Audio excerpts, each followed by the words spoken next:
रखा गया। हम करने वाले नहीं ना कर सकते थे, कोई सहयोगी नहीं, कोई सहयोग करने वाला नहीं था। कल तक हमारे दिमाग चक्कर आ रहा था, प्रोग्राम रख दिया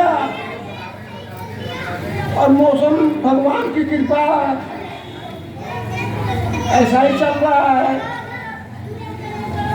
कैसे कार्यक्रम होगा, भंडारा होगा, यज्ञ होगा और सारी बातें। गुरुदेव से मैंने कहा, गुरुदेव ये आपका काम है, हमारा नहीं है, इसको आप संभालना। नहीं संभालेंगे तो हमसे नहीं हो पाएगा। कैसे हिम्मत रखो, हम तुम्हारे साथ हैं, सब काम होगा, बढ़िया होगा, चिंता मत करो, तुम कदम आगे बढ़ाओ। आत्मबल हमारा मजबूत हो गया। रात भर नींद नहीं आई, सोचते रहे। 5 बजे सवेरे मैं उठ करके अपना क्रिया किया, फिर बाद में सामान व्यवस्था किया, यज्ञ के लिए सब सामान जुटाया। सामियाना नहीं लगा था, फिर सामियाना के लिए दौड़ भाग के लगवाए। ये सब व्यवस्था नहीं हुआ था। मैंने कई लोगों से कह दिया अभी मत आना, तुम थोड़ी देर में आना, मौसम ठीक नहीं है, समाज के लोग अभी सोए हैं, उनको आने में विलम्ब है, कार्यक्रम लेट से होगा, देर हो जाएगा। तो सब लोग अपना ठीक समय से आ गए और दो चार भाई और आगंतुक हैं हमारे पुराने कार्यकर्ता, गादरी परिवार के समर्पित कार्यकर्ता हैं, वो भी बेचारे अपना समय निकाल के आ गए। ये सब हमारा भाग्य है कि ऐसे महापुरुष यहाँ पर आकर के अपने विचार को आपके सामने रखे। ये कहीं बड़े मुश्किल से मिलता है, कहीं नहीं ऐसा होता है। आधा घंटा में पंडित जी आएंगे, घंटा बजाएंगे, स्वाहा करके बस दक्षिणा दे दो भाई, दक्षिणा दे दो, बस वो अपना काम। ये काम नहीं होता है यहाँ पर। ये समाज के हित के लिए, समाज के कल्याण के लिए, समाज के खुशहाली के लिए। समाज खुशहाल तो जनता खुशहाल। क्यों? हम भी खुशहाल, सब खुशहाल। और समाज दुखी रहेगा तो क्या ये होगा? कोई कराएगा नहीं, कराएगा ना कर पाएगा। तो इसलिए सब समाज के कल्याण के लिए जीवन उनका स्वस्थ रहे और घर में सुख शांति बनी रहे, इस भावना से 3 और कार्यक्रम नया हुआ है, आप लोगों को नहीं मालूम है, ऐसा बता नहीं पाए। अभी 3 आदमी के नाम पर जो स्वर्गवासी हो गए हैं, उनके नाम से आहुति दी गई है उनकी आत्मा की शांति के लिए।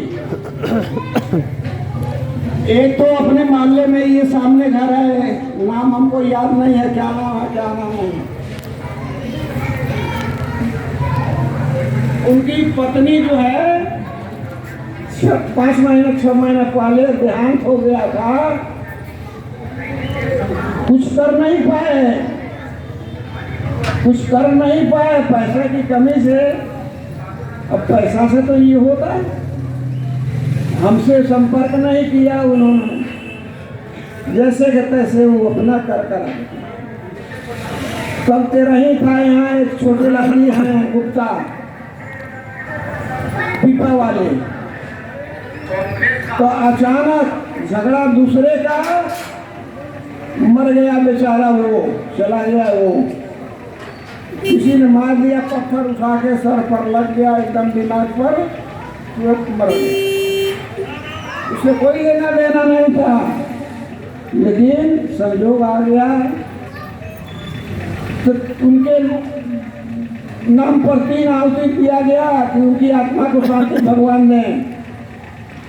हमारा खास भाई आज उनकी 13वीं हो रहा है, आज नहीं है, हम नहीं कर पा रहे हैं, वहाँ हो रहा है गोरखपुर, हम वहाँ जा नहीं पाए। गोरखपुर जाने में बहुत हमको परेशानी होती, तबीयत 3 महीना से खराब हमारा चल रहा है, दवाई खा रहे हैं, हाथ भी खराब है, दिमाग भी खराब है, बोलने में दिक्कत होती है, नहीं बोल पाते हैं। फिर भी हमारे गुरु की ऐसी कृपा है, उन्होंने आत्मशक्ति दिया है। ये कार्यक्रम में हम आप लोग के सामने कुछ कर रहे हैं, बता रहे हैं, तो ये समाज के लिए हम लोग काम करते हैं, पैसा के लिए नहीं, अपनी आमदनी के लिए नहीं, हमारा मजदूरी नहीं है, ये समाज के हित के लिए। कितने पीले वस्त्र वाले बैठे हैं लोग, गायत्री परिवार के सदस्य, फ्री सेवा करते हैं, जहाँ भी जाते हैं, जहाँ भी कार्यक्रम करते हैं।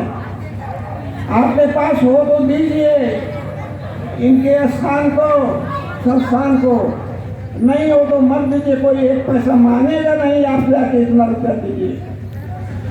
ये गायत्री परिवार का विधि विधान नियम है। तो हम कहेंगे, पिछले बार मैंने कराया था ना, पिछली बार कराया था, मैंने कहा था कि कुछ दिन के बाद फिर हम कराएंगे ऐसे ही कार्यक्रम, तो मन में आया, करा दिए। मैं चंदा 1 पैसा किसी से मांगने गया, हाँ, चंदा 1 पैसा किसी से मांगने नहीं गया कि चंदा दीजिए हम कार्यक्रम करा रहे हैं, ठीक है, वो हमको दिए हैं, हम करा रहे हैं, खर्च कर रहे हैं, वो देंगे, ले भी लेंगे जरूरत पड़ेगा तो ये गायत्री परिवार के विधि विधान नियम और कार्यकर्ता के अंतर ये गुण होता है। वो लेने वाला नहीं है, देने वाला है, दिलाने वाला है। तो इसलिए आप लोग अपने घरों में गायत्री परिवार के लोगों को, पंडितों को बुलाइए। कोई भी कार्यक्रम हो, जन्म से लेकर के माँ के पेट में जब पहला बच्चा आता है, ध्यान दीजिए, बहुत महत्वपूर्ण बात बता रहे हैं, जो समय बीत गया। माँ के पेट में पहला बच्चा जब आता है, 3 महीने के होता है, उसमें एक संस्कार कराया जाता है, उसका नाम है क्या? पुंसवन संस्कार। अभी सुना है आप लोगों ने? नहीं सुना है, न देखा है कार्यक्रम कैसे होता है। हम लोग वो संस्कार कराते हैं, बचपन से, गर्भ से बच्चे को संस्कार देते हैं। बच्चे को संस्कार शुरू से देने पर वो बच्चा जा करके महान बनता है, विद्वान बनता है, कर्मशील बनता है। आजकल के बच्चे क्या है, जैसे कि तैसे बच्चे जन्म होता है, जैसे कि तैसे वो पढ़ते हैं और जैसे कि तैसे अपना जीवन बिताते हैं। इसलिए सबकी दुर्दशा हो रहा है। संस्कारित बच्चे होंगे, अपने माता पिता को समझेंगे, अपने बड़ों का सम्मान करेंगे, आदर करेंगे, कहना उनका मानेंगे। अगर जो संस्कारित नहीं रहेंगे, हमसे कोई मतलब नहीं है, कहा चाहे मत का जागा चाहे अपना लग रहा, तुरंत घर से बाहर पति है पत्नी है, तू अपना अलग बना खाओ, हम अपना अलग बना खाएंगे। ये आजकल चल रहा है संसार में। आगे चल करके बहुत कष्ट होने वाला है, आगे चल करके बहुत कष्ट होने वाला है। इसलिए मैं इस पर आप लोगों को थोड़ा सा बात संक्षेप में कह दिया। कार्यक्रम समापन की तरफ है। अभी इसके बाद से चाय आपको मिलेगा यहीं पर, चाय के बाद प्रसाद मिलेगा यहीं पर, प्रसाद के बाद फिर चावल और कढ़ी का प्रसाद भोजन मिलेगा। तो ये भोजन प्रसाद लेके फिर सबको जाना है, किसी को घर नहीं जाना है, ठीक है ना? हाँ, कि समय बहुत खराब आ रहा है, तो उस समय को खराब से कैसे हमें लड़ना है, कैसे तैयार होना है। मैं 2 मिनट में अपनी बात करूँगा कि आप लोग यहाँ यज्ञ में आए तो यहाँ से कुछ लेके जाएं। क्या लेके जाएंगे? संस्कार। संस्कार कैसे होगा? संस्कार करने के लिए अपने घर में आपको मंदिर बनाना पड़ेगा। मंदिर कैसे बनेगा? ईंट पत्थरों का मंदिर नहीं बनाना है हमें कि बहुत बड़ा महल खड़ा करना है। एक भगवान का फोटो रखना है। हमारे यहाँ देव स्थापना का कार्यक्रम चलता है। देव स्थापना में एक गुरुदेव माता जी और गायत्री माता और दादा गुरु पंचदेव का चित्र रहता है, वो आपको दिया जाएगा, आपके घर में स्थापित कराया जाएगा। उसके माध्यम से आप उपासना करेंगे। उपासना जिस भी देवता की करते हैं करते रहिए, लेकिन एक गायत्री मंत्र को जोड़ दीजिए आप अपने साथ में, तो आपका परिवार, आपका अपना जीवन और समाज धन होता चला जाएगा। उसमें बच्चों को भी सिखाइए। बच्चों को कैसे सिखाना है कि भले उनके पास टाइम नहीं है, उन्होंने नहाया नहीं है, तो उनको आप प्रणाम करना सिखाइए। बेटा कहीं जा रहे हो तो प्रणाम करिए भगवान को और तब जाइए। आप उपासना पूजा करेंगे तो बच्चे के अंदर प्रश्न पैदा होंगे, मम्मी आप दीपक क्यों जलाती हैं, मम्मी आप ये पूजा घंटी क्यों बजाती हैं, तो बच्चा भी वही चीज़ सीखेगा। अभी गर्भाधान संस्कार की बात कर रहे थे पंडित जी, हमारे बाबा जी, हमारे अनुज अग्रवाल जी भाई साहब खड़े हैं यहाँ, जो वीडियो बना रहे हैं आप सबका। इन्होंने पूरे प्रदेश में और बाहर भी जा कर के ये काम कर रहे हैं गर्भाधान संस्कार का। इस पे आप जो है जिसके यहाँ भी बच्चा पैदा होने वाला हो, उसमें गायत्री परिवार से संपर्क साधिए और उसका संस्कार कराइए। देखिए वही ध्रुव प्रहलाद जैसे, महाराणा प्रताप जैसे लोग पैदा होंगे, क्योंकि आज आवश्यकता है इसकी। आप सब लोग इससे जुड़ जाएंगे और निश्चित रूप से एक ये काम जरूर करना है कि देव स्थापना कराना है अपने घरों में। वो कैसे होगा? यहाँ जो भी आपके संपर्क में बाबा जी हैं, भाई साहब हैं हमारे, यादव जी बैठे हैं और अनिल भाई साहब हैं, हम लोग हैं। आप जिससे से संपर्क में आए उनसे कहिए कि भाई साहब हमारे यहाँ